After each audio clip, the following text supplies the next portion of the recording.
বুলবুল কি শুধু চাঁপাইনবাবগঞ্জের নেতা?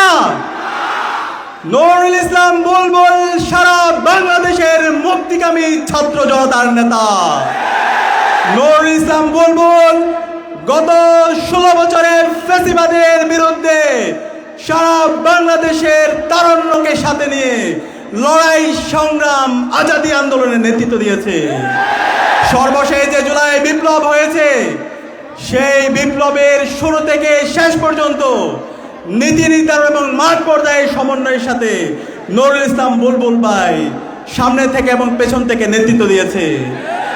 আজকে যে নুরুল ইসলাম বুলবুল ভাই, তিনি একদিনে তৈরি হয়নি। নুরুল ইসলাম বুলবুল ভাই রাজশাহী বিশ্ববিদ্যালয়ের ছাত্র সংসদ রাকসুর সাবেক হল সংসদের জিএস ছিল। আপনারা কি জানেন?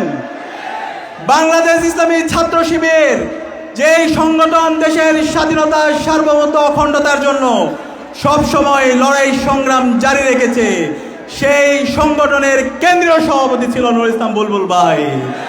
একই সাথে বাংলাদেশ জামাত ইসলামী মানবতার মুক্তির আন্দোলন মজলুমদের সংগঠন বাংলাদেশ জামাত ইসলামী ঢাকা মহানগর দক্ষিণের আমির হিসাবে দায়িত্ব পালন করছেন নুরুল ইসলাম বুলবুল ভাই। নুরুল ইসলাম বুলবুল ইসলামী ছাত্র শিবিরের কেন্দ্রীয় সভাপতি ছিল। নুরুল ইসলাম বুলবুল শুধু বাংলাদেশের জন্য কাজ করে নাই, পুরো মুসলিম বিশ্বের উম্মার জন্য তিনি কাজ করেছেন। নুরুল ইসলাম বুলবুল ভাইয়ের যে চিন্তা, তার যে ভিশন, সেই ভিশনের আলোকে আমাদের এই স্বপ্নের চাঁপাইনবাবগঞ্জ বিনির্মাণ হবে ইনশাল্লাহ। নুরুল ইসলাম বুলবুলকে আমি বলি বাংলার এরদোয়ান। আপনারা কি বাংলার এরদোয়ানকে চিনেন? এরদোয়ানকে চিনেন?